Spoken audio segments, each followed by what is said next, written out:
मैं अपने रांडी रोने शुरू करता हूँ। अब कविता वविता मेरे को आती नहीं है, मैं तो अपनी परेशानियां सुनाने जाता हूँ। देखिए, घर से जब भी बाहर निकलता हूँ, कदम कदम पे बड़ी सावधानियां रखनी पड़ती है दुबले पतले आदमी को। घर से जब भी बाहर निकलता हूँ, पत्नी 2-3 रुपए की चिल्लर मेरी जेब में डाल देती है और मुझे हिदायत देती है, पड़े रहने देना, खर्च मत करना, घर से बाहर जा रहे हो, कहीं तेज हवा चले, आंधी चले, मुसीबत में पड़ोगे नहीं, जेब में थोड़ा वजन रहेगा तो उड़ोगे नहीं। वाह वाह वाह अकेला जी वाह। तो उस बिचारी को मेरी बहुत चिंता है साहब, और चिंता करना भी चाहिए, मैं आखिर उसका पति हूँ। हाँ, कैसा भी हूं तो क्या हो गया, उसकी मांग का सिंदूर हूं मैं, हालांकि चुटकी भर हूं। नहीं, इसमें हंसने की क्या बात है, सिंदूर तो चुटकी भर ही काम में आता है। किसी को ज्यादा सिंदूर मिल जाए तो ऐसा थोड़ी कि फिर वो मुट्ठा भर भर के माथे पे लगा। नारी इतने से ही सिंदूर का उपयोग करती है भाई साहब, और उसमें कितना परिवर्तन आ जाता है, उसके नारीत्व की गरिमा बढ़ जाती है, उसके सौंदर्य में निखार आ जाता है, उसका व्यक्तित्व निखर जाता है। पर नारी एक जगह और सिंदूर का उपयोग करती है, बात अगर आप तक पहुंच जाए तो फिर भरपूर प्यार मिले, कि चुटकी भर सिंदूर की लाली सुहागन के मुखड़े का नूर बढ़ा देती है।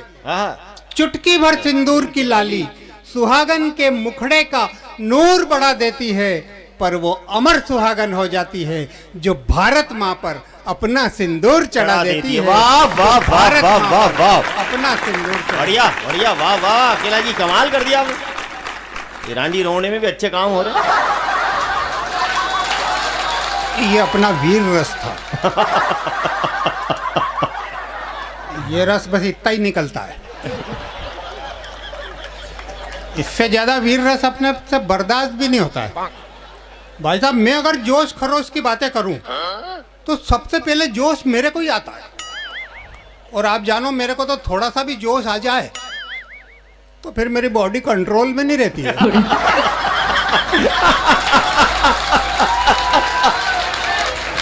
वाह वाह वाह, बढ़िया बढ़िया अकेला जी। नहीं, आप जानते हो पतले वायर में एक तो करंट बहुत जल्दी आता है ना, और ज्यादा भी आता है ना, एकदम ज्यादा करंट आ जाए पतले वायर में तो फाल्ट हो जाएगी नहीं। इसलिए भाई साहब, मैं जोश खरोश की बात तो करता ही नहीं, पर अपन मत करो, सामने वाला कोई जोश खरोश की बात करे तो सुन के भी जोश तो आता है, कितना भी कंट्रोल कर लो। अभी ये भैया जो सुना रहा था जोश की बातें, मेरे को तो जैसा कोई भेरू जी आने लगे थे। वो क्या है आप जानते हो, कच्चे पापड़ को आंच बताओ तो बांका टेढ़ा होता है कि नहीं। वाह वाह वाह वाह वाह।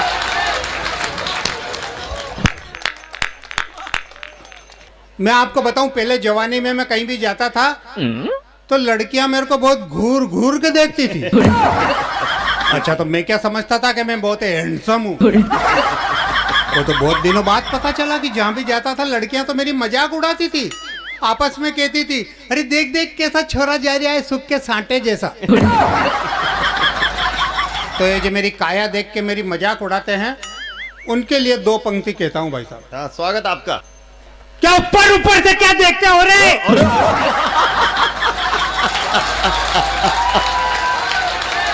वाह वाह वाह। नहीं, मेरे को गुस्सा आता है फिर मैं ऐसे ही बकता हूँ, और तो क्या कर सकता हूँ। क्या ऊपर ऊपर से क्या देखते हो रे, कोई दिल परख कर तो देखो, सूखे सांटे में भी रस मीठा है, कोई चक्कर तो देखो। वाह वाह वाह, बढ़िया है, बढ़िया अकेला जी, बढ़िया है, जिंदाबाद, वाह बढ़िया। और मैं बता दूं आपको, मेरी तो किस्मत इतनी अच्छी है कि मैं जहां भी जाता हूं लोग मुझे देख के बहुत खुश होते हैं, बहुत खुश होते हैं भाई साहब। महिलाएं तो मेरे को देख के बहुत ज्यादा खुश होती है। हंसने की बात नहीं है, वो मुझे देखने के बाद अपने आप को बहुत सौभाग्यशाली समझने लगती है। वो भगवान का लाख लाख धन्यवाद करती है कि वारे प्रभु, तेरी कितनी कृपा हुई जो तेने ऐसा पति हमको नहीं दिया। तालियां वालियां होती रही बीच में आपकी। मुझे देखने के बाद महिलाओं का अपने पति के प्रति प्रेम बढ़ जाता है। वो सोचने लगती है कि है तो अपना भी रद्दी, पर इससे तो अच्छा ही है।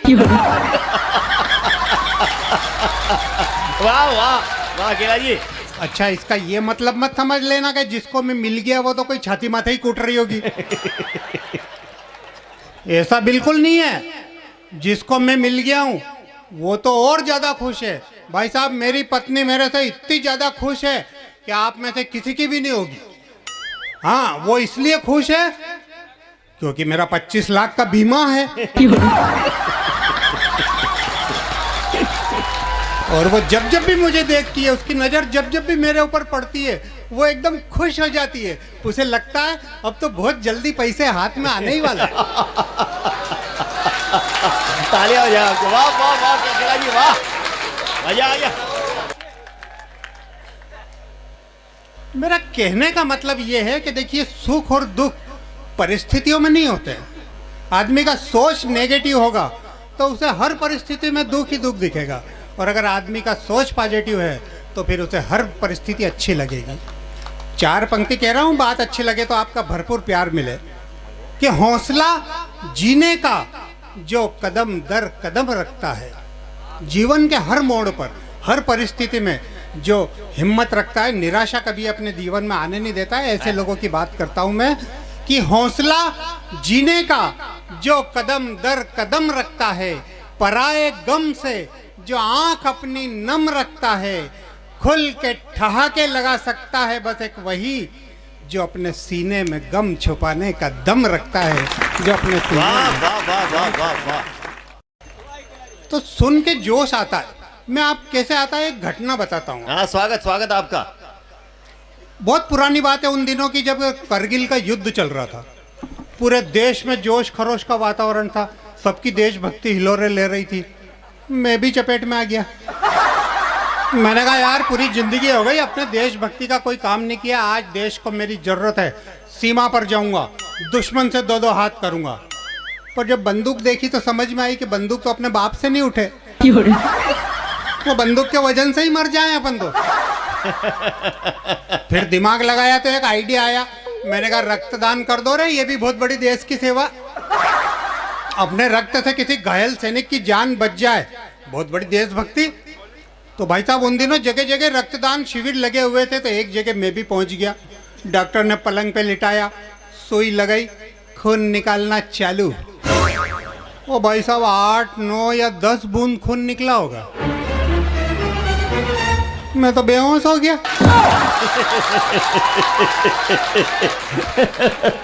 वाह, बढ़िया। डॉक्टर लोग बेचारे घबरा गए, खूब भागा दौड़ी करी, और फिर आखिर 2 बाटल खून चढ़ा जब मैं होश में आया। बढ़िया, एक बार तालियां हो जाए आप सबकी। बढ़िया अकेला है, अकेला जी, मजा आ गया।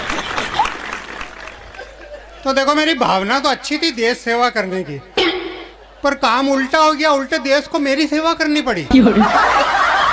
तब से क्या है, मैं देश सेवा करने में भी बहुत डरता हूं कि मेरी सेवा से कहीं देश संकट में नहीं आ जाए। पर इस घटना से जो बात मेरे दिमाग में आई वो आपको बताता हूं कि ये तो अच्छा हुआ कि मैं नेताजी सुभाष चंद्र बोस के जमाने में पैदा नहीं हुआ। आप सब बुद्धिजीवी लोग हैं, ज्यादा कुछ नहीं कहूंगा, समझ जाना। ये तो अच्छा हुआ कि मैं नेताजी सुभाष चंद्र बोस के जमाने में पैदा नहीं हुआ। अगर हो जाता तो आजादी का मामला खटई में पड़ जाता। क्यों? कि जब नेताजी कहते तुम मुझे खून दो, मैं तुम्हें आजादी दूंगा, तो भाई साहब मैं खून कहां से लाके देता? न, वो तो कहते ही सही। वाह, बढ़िया, तालियां हो जाए आपकी। वाह। तो ये तो अच्छा हुआ कि मैं उनके जमाने में पैदा ही नहीं हुआ, आजादी के बाद पैदा हुआ। पर ये भी कोई बहुत ज्यादा अच्छा नहीं हुआ, इधर भी परेशानी है। क्यों? कि पहले वाले नेताजी तो खून मांगते थे, आज वाले मांगते नहीं है, निचोड़ लेते हैं। वाह वाह वाह, बढ़िया व्यंग है। आहा, पहले वाले नेताजी तो खून मांगते थे, आज वाले मांगते नहीं है, निचोड़ लेते हैं। आजादी का फल पकने से पहले ही तोड़ लेते हैं।